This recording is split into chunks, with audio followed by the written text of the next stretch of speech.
스피커인데요. 기존에 뭐 스피커를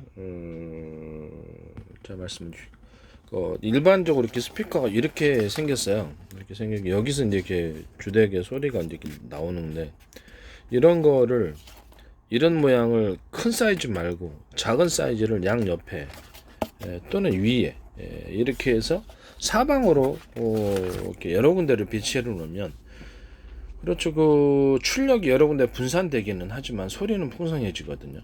소리는 풍성해집니다. 이런 형태의 그 스피커 만드시면은 에, 제 기술 구조에 해당한다는 것을 말씀을 드립니다.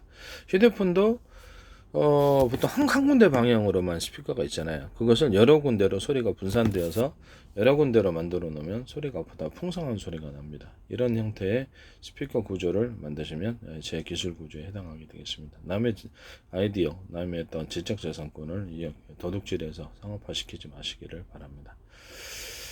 그리고 스피커를 제가 말씀을 드렸다시피 하나의 스피커 안에 미니 스피커 구조를 여러 개 가지는 구조의 그런 형태의 소리는 굉장히 소리가 크다고 휴대폰 안에서도 그렇게 만들 수도 있다고 그랬죠. 삼성이 됐든 뭐 애플이 됐든 어디든 이것을 만들어서는 안 된다는 것을 중국 업체가 됐든 만들어서는 안 된다는 것을 말씀을 드립니다. 휴대폰 안에 스피커 안에 이런 미니 스피커 구조가 많이 들어가 있는 마을 이장님이 하나의 마이크로 얘기를 하면 여러 개의 확성기를 통해서 얘기를 하면 소리가 증폭이 되거든요. 이론적으로 한 전기선만 연결이 되면 100개의 확성기에서 엄청난 소리 나죠. 그거를 5개 확성기에서나 10군데 확성기에서 이렇게 한꺼번에 소리 들리면 소리가 엄청 나죠. 이렇게 해서 소리를 전달시켜 주기만 하면 되는 거거든요. 그 소리 신호를 그런 식으로 하시면 됩니다. 그러면 그 스피커는 그렇죠. 전기만 연결되어 있으면 이렇게 되는 겁니다. 이런 형태의 이제 스피커 만드시면 제 기술 구조에 해당한다는 것은 이제 스마트폰 안에도 똑같이 그렇게 여러 개의 스피커가 미니 스피커 구조가 되겠죠. 달려 있어서 하시면 제 기술 구조에 해당합니다. 자동차 안에서도 똑같이 그것을 블랙박스 같은데 제가 스피커 달자고 얘기를 했었죠. 블랙박스는 아니라 차 자체 앞으로 결합이 될 수 있는데 이렇게 얘기를 하면 경찰차처럼 확성기 일어나듯이 스피커가 그런 식으로 달려 있을 수 있고 배나 아니면 비행체나 이렇게 모든 부분에 열차나 모든 부분에 필요한 부분에는 이렇게 스피커 안에 여러 개의 스피커가 달려 있어서 여러 개의 확성기를 통해서 하면 소리가 크게 할 수 있습니다. 가령 이런 확성기, 그 전기 확성기가 있고 그냥 확성기가 있잖아요. 전기 확성기를 통해서 확성을 하는데 이게 안에 스피커 구조를 여러 개 달려 있어서 소리를 그 안에 확성기 안에 미니 확성기가 들어가 있는 구조가 되겠죠. 그런 형태의 기술 구조를 만드셔도 제 기술 구조를 침해하는 것이 되십니다. 스피커 안에 보면 이게 그 전기선을 감하는 줄이 있고요. 구리선을 감아놓은 줄이 있고 연구 자석이 이제 뒤에 있는데 연구 자석을 원통형으로 이렇게 배치를 해서 서로 두께가 틀린 여러 겹의 대중소라고 합시다. 두께가 두꺼운 거, 중간 거, 얇은 거란 뜻이겠죠. 그래서 이렇게 배치를 해놓으면은 소리가 엄청나게 증폭을 합니다. 이렇게 원통형으로 배치해 놓고 여러 군데 배치를 해 놓으시면 증폭을 합니다. 또는 이렇게 구리선을 한 개, 두 개의 선을 내리는 것을 네 개로, 6개로 이렇게 늘려놓고 보다 선을 많이 구리선을 감아놓고 하면 소리가 더 증폭됩니다. 이런 식으로 증폭 구조를 가지는 이런 그 스피커 구조를 가지시면 제 기술 구조에 해당합니다. 진동판이 있다. 그러면 진동판이 이렇게 있잖아요. 지금은 이렇게 큰 거 한 사이즈죠. 이거를 미니 진동판을 여러 개, 큰 진동판, 주된 진동판 크기와 미니 진동판을 여러 개 만들어 놓으면 소리가 또한 증폭합니다. 이런 형태의 스피커 구조를 만드셔도 제 기술 구조에 해당한다는 것을 말씀을 드립니다. 전기를 자체적으로 생산하는 그런 구조를 제가 말씀을 드렸죠. 이렇게 회전축입니다. 회전축에다가 여기다가 이렇게 서로 두께가 틀린 여러 겹의 두 개가 세 개가 됐든 몇 겹이 됐든 회사 마음이에요.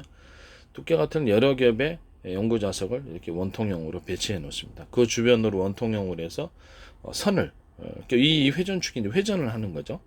회전을 하고 원통형으로 해갖고 전기선들이 많이 감아져 있습니다. 그래서 2개 내릴 거 4개, 6개 많이 내려가지고 이런 식으로 만들어 놓고 여기서 전기를 전기를 걸어주면 이 회전축이 돌면서 전기를 생산합니다. 전기를 들여서 전기를 생산하는 방식이죠. 또는 아니면 자동차 실린더 자동차가 이렇게 앞으로 나가시 회전축을 돌리는 것이 자동차식으로 폭발 행정식으로 그것이 이제 연료가 뭐가 됐든 간에 향후에 싸우면 이렇게 석유로도 해도 되고요. 아니면은 수소하고 제 방식의 수소와 산소를 공급해서 브라운 가스로 돌려도 됩니다. 이런 걸 회전축을 돌리기만 하면 되는 거예요. 회전축을 돌리면 연구자석과 그 구리선의 결합으로 인해서 전기가 생성이 됩니다. 이걸 이제 20m, 40m, 100m 길게 만들어 가지고 전기를 생산하는 방식입니다. 이 방식은 제 기술 구조에 해당한다는 것을 말씀을 드립니다. 이건 거꾸로 해도 돼요. 거꾸로 하셔도 됩니다.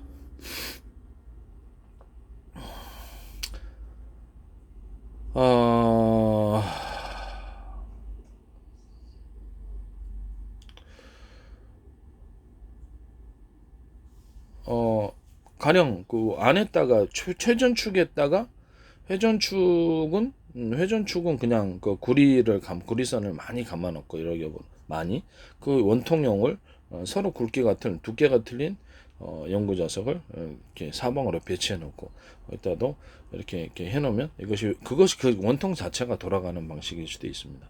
이런 방식으로 하셔도 제 기술 구조에 해당합니다. 이게 이제 풍력 발전기에서도 사용할 수 있고 이 방식을 이렇게 수직으로 세워놓으면 풍력 발전기식으로 해가지고 이렇게 바람에 따라서 돌아가면서 전기가 생산하는 이런 방식이 될 수 있겠습니다.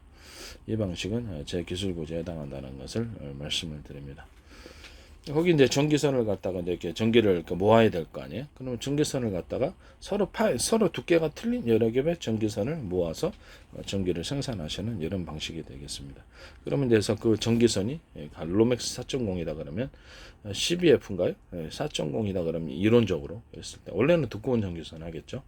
그럼 하나의 전기선 안에 구리선이 서로 절연 구조를 갖지 않은 채 연결 구조로서 굵은 구리선이 들어가서 여러 개를 5개라고 합시다. 그러면 굵기가 똑같은 것도 이렇게 증폭 구조, 이게 뭐냐면 주파수 구조죠. 이게 펄스 방식의 전기가 생산이 되므로 훨씬 강하게 전기를 추출할 수 있습니다. 전기 생산 방식에 있어서 또는 두께가 틀린 구리선을 배치해놨을 때 더 강력한 왔다 갔다 널뛰기식의 파워 있는 전기선을 만들어낼 수 있습니다. 이것은 이제 전기 모터에도 들어갈 수도 있는데 제가 많이 설명을 해가지고 전기 모터에도 들어가기 직전에 전기선에 서로 이렇게 증폭 구조를 가져주는 전기선을 여러 개로 만들어 가지고 전기 자동차에도 들어갈 수 있어요. 전기선이 굵기가 뭐 8개 들어갈 수도 있고요. 구리선이 똑같은 굵기가 8개 들어가는 거와 서로 틀린 굵기가 8개 들어가는 거. 뭐 16개 들어가도 되고 몇십 개, 30명 뭐 산업용 전기나 군사용 전기는 보다 전기선 구리선들이 만들어가겠죠. 저런 구조를 갖지 않은 채 하면 이것이 그거죠. 펄스 방식으로 전기선이 밝힙니다. 이 방식은 이렇게 레이저 같은데 광통신 레이저 광을 증폭시키는데도 똑같이 사용할 수 있는데 굵기가 똑같은 광통신선을 이렇게 배치를 해놓으면 그것도 펄스 방식의 레이저 광이 형성되고요. 펄스 방식의 광이 발생하죠. 또는 굵기가 또 틀린 레이저 광을 만들면 그것도 좀 더 강력한 펄스 방식이 됩니다. 이 방식도 제 기술 구조에 해당한다는 것을 말씀을 드립니다. 이거 가지고 이제 그 레이저 공격 무기도 만들 수 있고 아니면 반도체 시각 장비로서 사용할 수도 있습니다. 레이저를 갖다 서로 광을 쏠 때 서로 구경이 틀린 레이저를 레이저에 빛이 나오는 구경이 틀리다는 거죠. 이게 사이즈가 틀리다는 거죠. 그래서 사이즈가 틀린 것을 초점 방식으로 해서 하나의 점에 뭉쳐주면 융합하는 열이 강력하게 됩니다. 전투기 공격한다 그랬잖아요. 그걸로 제가 서로 마이크로웨이브 아니더라도 전파를 여러 개 묶어서 서로 틀린 전파를 파형이 틀린 전파를 묶어서 쏘면 전투기에 맞을 때 강하게 융합하는 하나로 강하게 융합하는 융합열이 일어난다고 그랬죠. 레이저도 똑같은 방식입니다. 서로 굵기가 틀린 구경이 틀린 레이저를 초점 방식으로 해서 원하는 초점에 정확히 맞춰주면 여기서 융합이 강하게 일어납니다. 하나의 큰 구경에서 레이저 쏠려면 그렇죠. 둔탁하죠. 보다 강한 열이 필요할 때는 이렇게 큰 직경을 써야 되는데 그게 안 되네. 여러 군데에서 모아가지고 이렇게 직경을 마음대로 조절할 수 있고 회사 입장에서는 강한 열의 정도를 직경에서 이렇게 쏘는 여러 개의 직경을 만들어 가지고 교체를 해서 그래서 빛을 모아주면 엄청나 강력한 이건 뭐 돋보기 초점 방식이겠죠. 그 방식으로 해서 이것도 이제 그 레이저 공격 무기도 사용할 수 있고 아니면 레이저 뭐 시각 장비 뭐 이렇게 반도체 또 레이저의 절단기 이런 데도 사용할 수 있습니다. 이것을 하시면 제 기술 구조를 도둑질하시는 것이 되신다는 것을 다시 한번 말씀을 드립니다. 그리고 그다음에 태양광에 있어서 서로 두께가 틀린 어떤 그 금속판의 결합, 서로 금속판이 뭐 대중소라고 이런 몇십 겹에도 상관없어요. 금속판을 얇은 쪽이 이제 빛을 받아들인 쪽이 되고요. 금속판은 여러 개를 결합해가지고 검은색을 칠해놔야 되겠죠. 방송국 반사판처럼 기둥을 세워서 태양을 여러 군데서 집중해 줍니다. 방국 반사판 이렇게 해가지고 빛을 이쪽에 반사를 해가지고 빛을 이쪽으로 집중해 주기만 하면 돼요. 그러면 그것을 가지고 전력을 여기 이 금속판에다가 전력을 걸어줄 때 서로 굵기가 틀린 구리선을 전기선으로 해가지고 전력을 강하게 걸어줍니다. 그러면 물 한 바가지 부어가지고 지하수 퍼올리는 것처럼 이렇게 태양광을 전기로 바꿀 수가 있습니다. 이게 다른 방식에 비해서 훨씬 전기로 바뀌는 율이 굉장히 높아집니다. 이게 어디서 나오냐면은 펄스 방식의 이 금속판은 서로 그렇죠. 안에 들어가서 금속 알갱이다 그러면 금속 알갱이가 아주 나노 구조로도 만들 수 있고요. 원하는 크기로 회사가 자유자재로 가공이 가능합니다.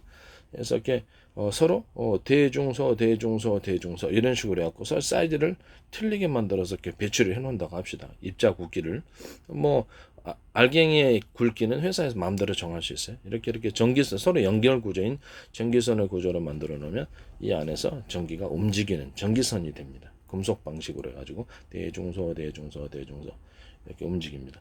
이걸 가지고 그렇죠. 이런 태양 전지판이나 이걸 가지고 전기를 축전하는 뭐랄까 축전기 전기 배터리로서 사용할 수 있습니다. 금속 배터리니까 열에도 강하고요.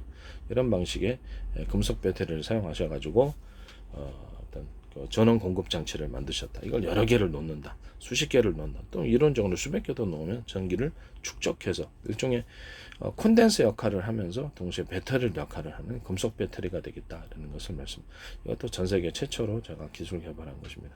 그러면서 그걸 갖다 사이즈를 대중소 해도 되지만 옆에 제가 이렇게 로맥 4.0이다 그러면 12F 4.0이다 그러면 굵기가 틀린 구리선을 만들어 놓은 것처럼 이 입자도 만약에 두 가닥이다 세 가닥이다 이것을 서로 굵기가 틀린 것을 만들어 놓을 수 없을까요? 펄스 방식으로 인적으로 만들기 위해서 만들 수 있습니다. 똑같이 입자 굵기가 이 대중소 이렇게 해가지고 이쪽은 대짜리 금속 입자를 쭉 일렬에 배치하고 중짜리 배치하고 이렇게 연결 구조로 절연을 같이 하는 채 하면 이것이 왔다 갔다 하는 펄스 구조의 전기 축적 방식이 될 수 있습니다. 이 방식도 제 기술 구조에 해당한다는 걸 말씀을 드립니다. 제 기술과 제 아이디어를 도둑질해서 상업화하지 마시기를 나사가 됐든 어디든 상업화하시기를 마시기를 바랍니다. 삼성이 되든 어디든 LG든 현대 기아차든 어디든 하시지 마시기를 다시 한번 말씀을 드립니다.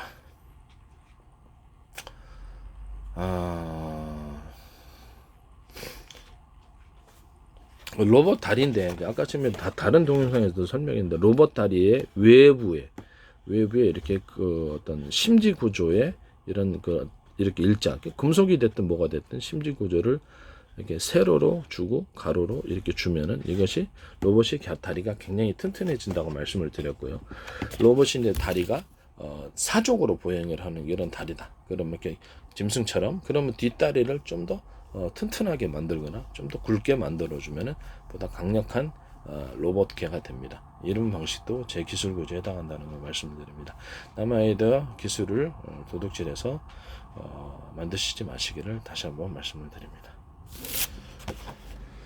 그 다음에 발인데 이 발의 부분을 뒷다리를 사람도 보면은 발 뒤가 로봇 다리가 이제 이렇게 있다 그러면 이렇게 로봇 다리가 이렇게 사각으로 맨 밑에 발바닥처럼 생긴 것이 똑같을 수도 있지만 뒷부분을 인위적으로 뒷부분을 이렇게 틀리게 만들어주면 보다 로봇이 강한 지탱을 할 수 있습니다. 이런 식으로 다리, 이게 다리의 모양이 뭐 디자인 등록하려는 게 아니니까 다리의 모양은 마음대로 변형시킬 수도 있어요. 뭐 이렇게 변형시킬 수도 있고요. 이렇게 변형시킬 수도 있고, 이렇게 변형시킬 수도 있고, 뒷다리, 다리 발바닥을 의미하는 거예요. 로봇 다리 이쪽으로 보행하는 로봇 다리를 뒷부분을 이렇게 좀 더 크게 앞에 부분보다 뒷부분을 크게 만들어 가지고 하면 지탱이 잘 됩니다. 이 방식으로 로봇 다리 만드시면 제 기술 구조에 해당한다는 것을 말씀을 드립니다. 네.